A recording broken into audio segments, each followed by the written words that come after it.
Desde ahora, escucharemos la lectura sin comentarios del libro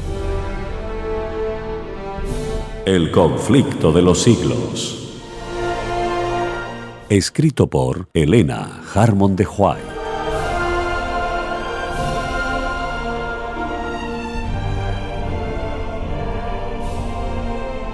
Capítulo 2. La fe de los mártires.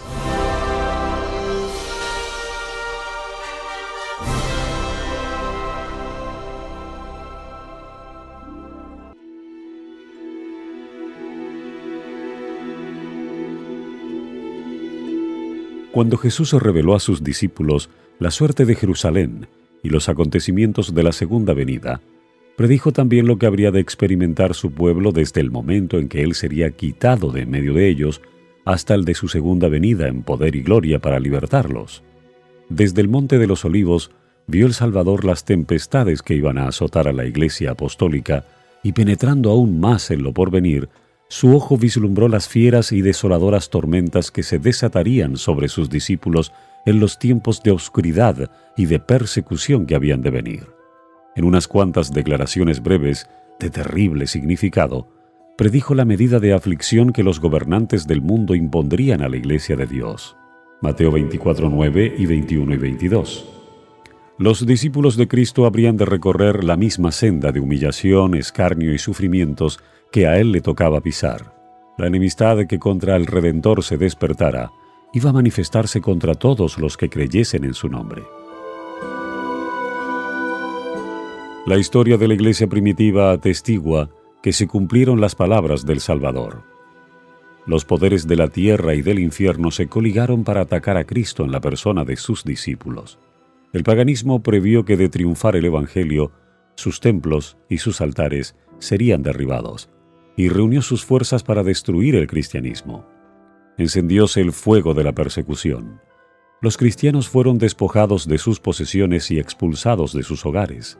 Todos ellos sufrieron gran combate de aflicciones. Experimentaron vituperios y azotes, y además de esto, prisiones y cárceles. Hebreos 10:32 y 11:36. Muchos sellaron su testimonio con su sangre. Nobles y esclavos, ricos y pobres, sabios e ignorantes, todos eran muertos sin misericordia. Estas persecuciones, que empezaron bajo el imperio de Nerón, cerca del tiempo del martirio de San Pablo, continuaron con mayor o menor furia por varios siglos. Los cristianos eran inculpados calumniosamente de los más espantosos crímenes y eran señalados como la causa de las mayores calamidades, hambres, pestes y terremotos. Como eran objeto de los odios y sospechas del pueblo, no faltaban los delatores que, por vil interés, estaban listos para vender a los inocentes. Se los condenaba como rebeldes contra el imperio, enemigos de la religión y azotes de la sociedad. Muchos eran arrojados a las fieras o quemados vivos en los anfiteatros. Algunos eran crucificados, a otros los cubrían con pieles de animales salvajes y los echaban a la arena para ser despedazados por los perros. Estos suplicios constituían a menudo la principal diversión en las fiestas populares. Grandes muchedumbres solían reunirse para gozar de semejantes espectáculos y saludaban la agonía de los moribundos con risotadas y aplausos. Doquiera fuesen los discípulos de Cristo en busca de refugio, se les perseguía como animales de rapiña. Se vieron pues obligados a buscar escondite en lugares desolados y solitarios. Anduvieron destituidos, afligidos, maltratados, de los cuales el mundo no era digno, andando descaminados por los desiertos y por las montañas, y en las cuevas y en las cavernas de la tierra. Hebreos 11:37 y 38. Las catacumbas ofrecieron refugio a millares de cristianos. Debajo de los cerros, en las afueras de la ciudad de Roma, se habían cavado, a través de tierra y piedra, largas galerías subterráneas, cuya oscura e intrincada red se extendía leguas más allá de los muros de la ciudad. En estos retiros los discípulos de Cristo sepultaban a sus muertos y hallaban hogar cuando se sospechaba de ellos y se los proscribía. Cuando el dispensador de la vida despierte a los que pelearon la buena batalla, muchos mártires de la fe de Cristo se levantarán de entre aquellas cavernas tenebrosas. En las persecuciones más encarnizadas, estos testigos de Jesús conservaron su fe sin mancha. A pesar de verse privados de toda comodidad y aún de la luz del sol mientras moraban en el obscuro pero benigno seno de la tierra, no profirieron quejas. Con palabras de fe, paciencia y esperanza, se animaban unos a otros para soportar la privación y la desgracia. La pérdida de todas las bendiciones temporales no pudo obligarlos a renunciar a su fe en Cristo. Las pruebas y la persecución no eran sino peldaños que los acercaban más al descanso y a la recompensa. Como los siervos de Dios en los tiempos antiguos, muchos fueron muertos a palos, no admitiendo la libertad para alcanzar otra resurrección mejor. Verso 35. Recordaban que su maestro había dicho que cuando fuesen perseguidos por causa de Cristo, debían regocijarse mucho, pues grande sería su galardón en los cielos, porque así fueron perseguidos los profetas antes que ellos. Se alegraban de que se los hallara dignos de sufrir por la verdad y entonaban cánticos de triunfo en medio de las crepitantes hogueras. Mirando hacia arriba por la fe, veían a Cristo y a los ángeles, que desde las almenas del cielo los observaban con el mayor interés y apreciaban y aprobaban su entereza. Descendía del trono de Dios hasta ellos una voz que decía: «Sé fiel hasta la muerte y yo te daré la corona de la vida». Apocalipsis 2:10. Vanos eran los esfuerzos de Satanás para destruir la iglesia de Cristo por medio de la violencia. La gran lucha en que los discípulos de Jesús entregaban la vida no cesaba cuando estos fieles portaestandartes caían en su puesto. Triunfaban por su derrota. Los siervos de Dios eran sacrificados, pero su obra seguía siempre adelante. El Evangelio cundía más y más, y el número de sus adherentes iba en aumento. Alcanzó hasta las regiones inaccesibles para las águilas de Roma. Dijo un cristiano, reconviniendo a los jefes paganos que atizaban la persecución: «Atormentadnos, condenadnos, desmenuzadnos, que vuestra maldad es la prueba de nuestra inocencia. De nada os vale vuestra crueldad». No era más que una instigación más poderosa para atraer a otros a su fe. Más somos cuanto derramáis más sangre, que la sangre de los cristianos es semilla. Miles de cristianos eran encarcelados y muertos, pero otros los reemplazaban. Y los que sufrían el martirio por su fe quedaban asegurados para Cristo y tenidos por Él como conquistadores. Habían peleado la buena batalla y recibirían la corona de gloria cuando Cristo viniese. Los padecimientos unían a los cristianos unos con otros y con su Redentor. El ejemplo que daban en vida y su testimonio al morir eran una constante atestación de la verdad. Y donde menos se esperaba, los súbditos de Satanás abandonaban su servicio y se alistaban bajo el estandarte de Cristo.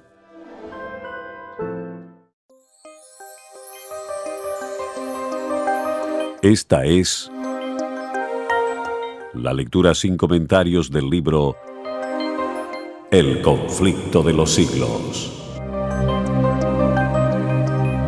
Capítulo 2. La fe de los mártires.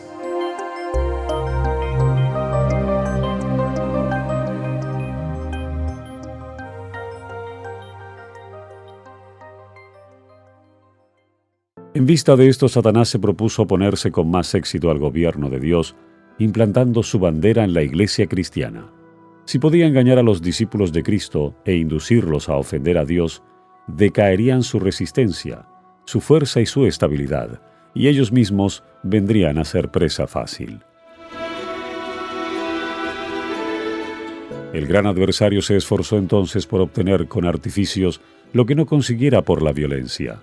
Cesó la persecución y la reemplazaron las peligrosas seducciones de la prosperidad temporal y del honor mundano. Los idólatras fueron inducidos a aceptar parte de la fe cristiana, al par que rechazaban otras verdades esenciales. Profesaban aceptar a Jesús como Hijo de Dios y creer en su muerte y en su resurrección, pero no eran convencidos de pecado ni sentían necesidad de arrepentirse o de cambiar su corazón. Habiendo hecho algunas concesiones, propusieron que los cristianos hicieran las suyas para que todos pudiesen unirse en el terreno común de la fe en Cristo.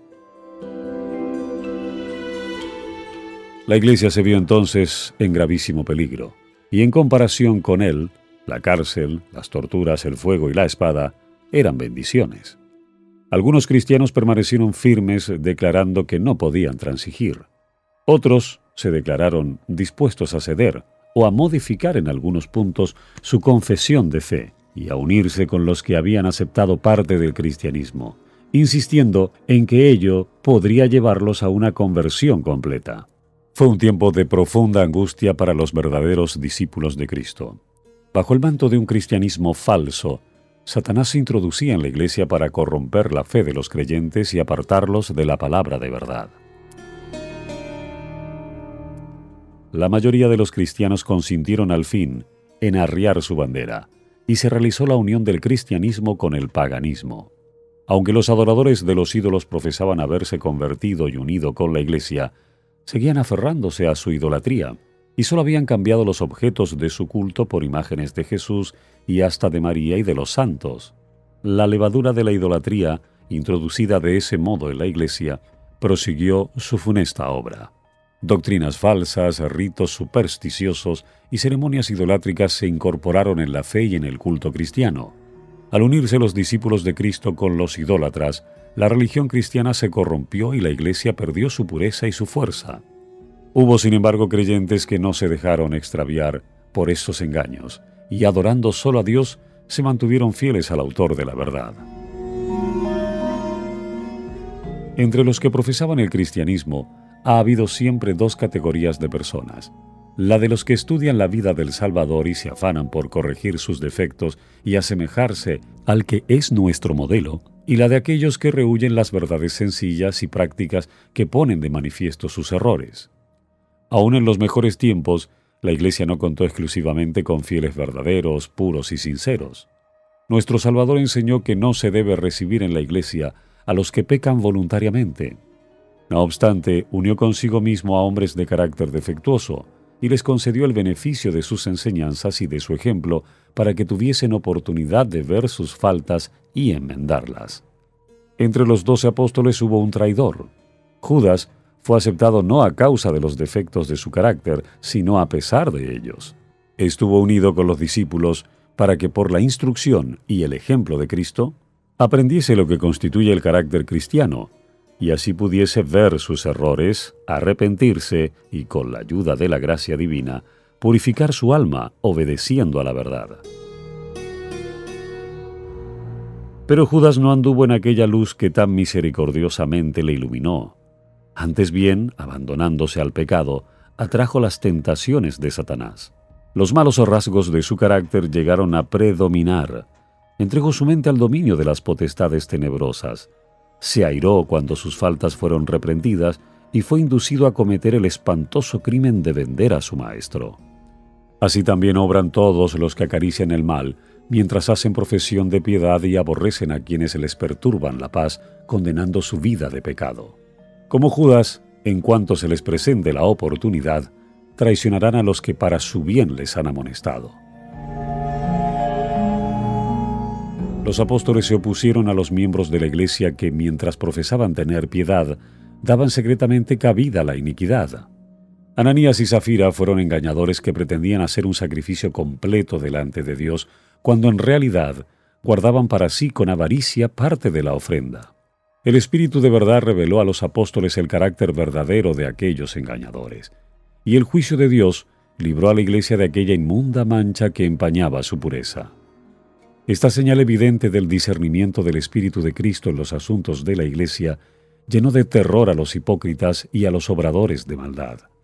No podían estos seguir unidos a los que eran, en hábitos y en disposición, fieles representantes de Cristo. Y cuando las pruebas y la persecución vinieron sobre estos, solo los que estaban resueltos a abandonarlo todo por amor a la verdad, quisieron ser discípulos de Cristo. De modo que mientras continuó la persecución, la Iglesia permaneció relativamente pura, pero al cesar aquella, se adhirieron a esta conversos menos sinceros y consagrados, y quedó preparado el terreno para la penetración de Satanás.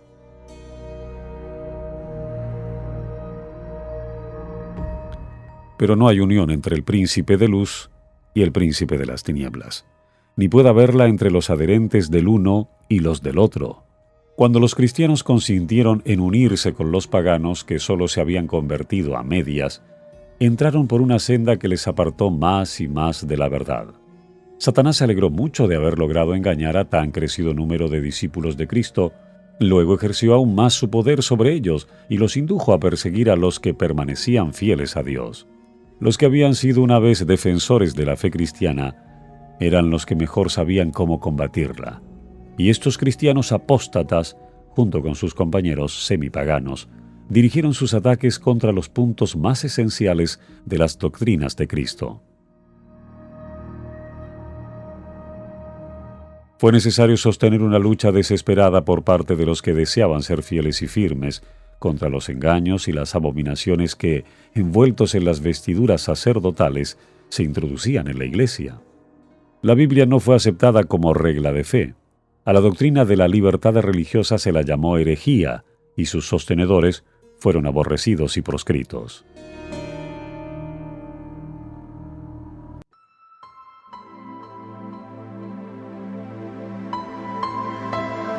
Seguimos presentando la lectura sin comentarios del libro El conflicto de los siglos. Capítulo 2. La fe de los mártires.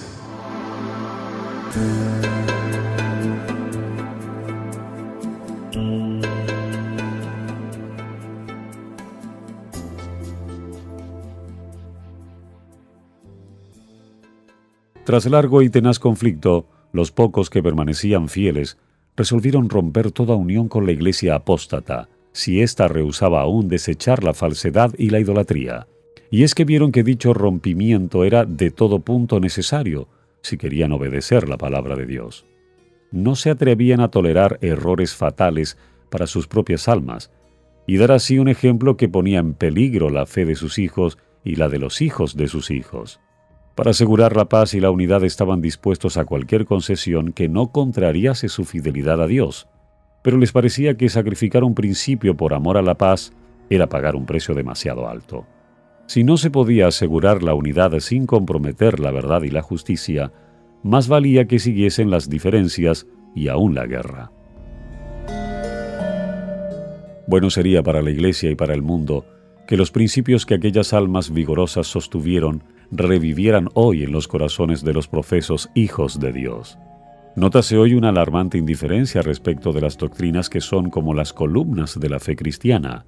Está ganando más y más terreno la opinión de que al fin y al cabo, dichas doctrinas no son de vital importancia. Semejante degeneración del pensamiento fortalece las manos de los agentes de Satanás, de modo que las falsas teorías y los fatales engaños que en otros tiempos eran rebatidos por los fieles que exponían la vida para resistirlos, encuentran ahora aceptación por parte de miles y miles que declaran ser discípulos de Cristo. No hay duda de que los cristianos primitivos fueron un pueblo peculiar. Su conducta intachable y su fe inquebrantable constituían un reproche continuo que turbaba la paz del pecador. Aunque pocos en número, escasos de bienes, sin posición ni títulos honoríficos, aterrorizaban a los obradores de maldad dondequiera que fueran conocidos su carácter y sus doctrinas. Por eso los odiaban los impíos, como Abel fue aborrecido por el impío Caín. Por el mismo motivo que tuvo Caín para matar a Abel, los que procuraban librarse de la influencia refrenadora del Espíritu Santo daban muerte a los hijos de Dios. Por ese motivo los judíos habían rechazado y crucificado al Salvador. Es a saber, porque la pureza y la santidad del carácter de éste constituían una reprensión constante para su egoísmo y corrupción. Desde el tiempo de Cristo hasta hoy, sus verdaderos discípulos han despertado el odio y la oposición de los que siguen con deleite los senderos del mal. ¿Cómo pues puede llamarse el Evangelio un mensaje de paz? Cuando Isaías predijo el nacimiento del Mesías, le confirió el título de Príncipe de Paz. Cuando los ángeles anunciaron a los pastores que Cristo había nacido, cantaron sobre los valles de Belén: Gloria en las alturas a Dios y en la tierra paz, buena voluntad para con los hombres. Lucas 2:14. Hay contradicción aparente entre estas declaraciones proféticas y las palabras de Cristo. No vine a traer paz, sino espada. Mateo 10:34. Pero si se las entiende correctamente, se nota armonía perfecta entre ellas. El Evangelio es un mensaje de paz.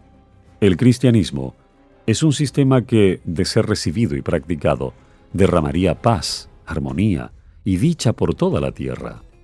La religión de Cristo unirá en estrecha fraternidad a todos los que acepten sus enseñanzas. La misión de Jesús consistió en reconciliar a los hombres con Dios y así a unos con otros. Pero el mundo en su mayoría se halla bajo el dominio de Satanás, el enemigo más encarnizado de Cristo. El Evangelio presenta a los hombres principios de vida que contrastan por completo con sus hábitos y deseos, y por esto se rebelan contra él. Aborrecen la pureza que pone de manifiesto y condena sus pecados, y persiguen y dan muerte a quienes los instan a reconocer sus sagrados y justos requerimientos. Por esto, es decir, por los odios y disensiones que despiertan las verdades que trae consigo, el Evangelio se llama una espada.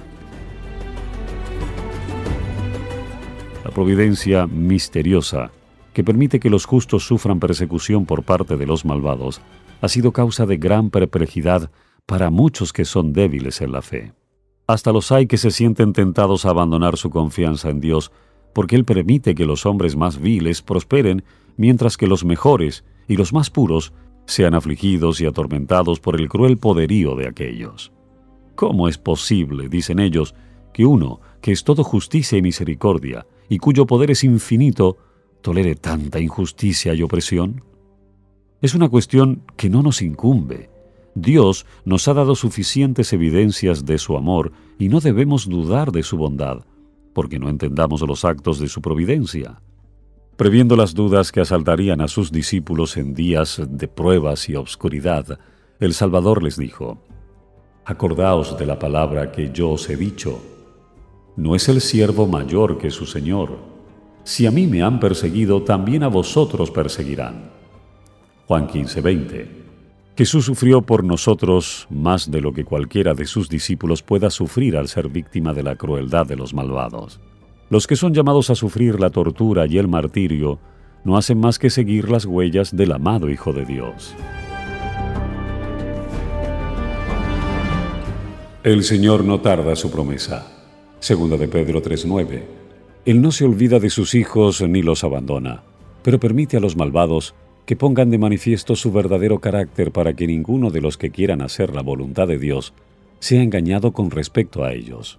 Además, los rectos pasan por el horno de la aflicción para ser purificados y para que por su ejemplo otros queden convencidos de que la fe y la santidad son realidades, y finalmente para que su conducta intachable condene a los impíos y a los incrédulos.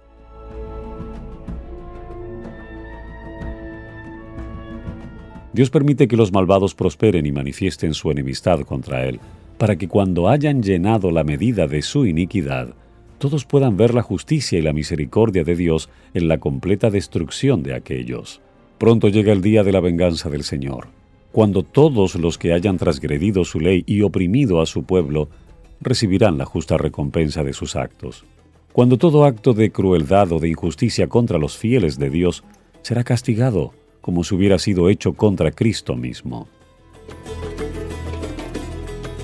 Otro asunto hay de más importancia aún, que debería llamar la atención de las iglesias en el día de hoy.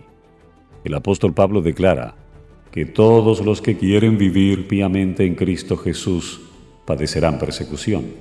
Segunda de Timoteo 3:12. ¿Por qué, entonces, parece adormecida la persecución en nuestros días? El único motivo es que la Iglesia se ha conformado a las reglas del mundo y por lo tanto no despierta oposición. La religión que se profesa hoy no tiene el carácter puro y santo que distinguiera la fe cristiana en los días de Cristo y sus apóstoles. Si el cristianismo es aparentemente tan popular en el mundo, ello se debe tan solo al espíritu de transigencia con el pecado, a que las grandes verdades de la palabra de Dios son miradas con indiferencia y a la poca piedad vital que hay en la Iglesia. Revivan la fe y el poder de la Iglesia primitiva, y el espíritu de persecución revivirá también, y el fuego de la persecución volverá a encenderse.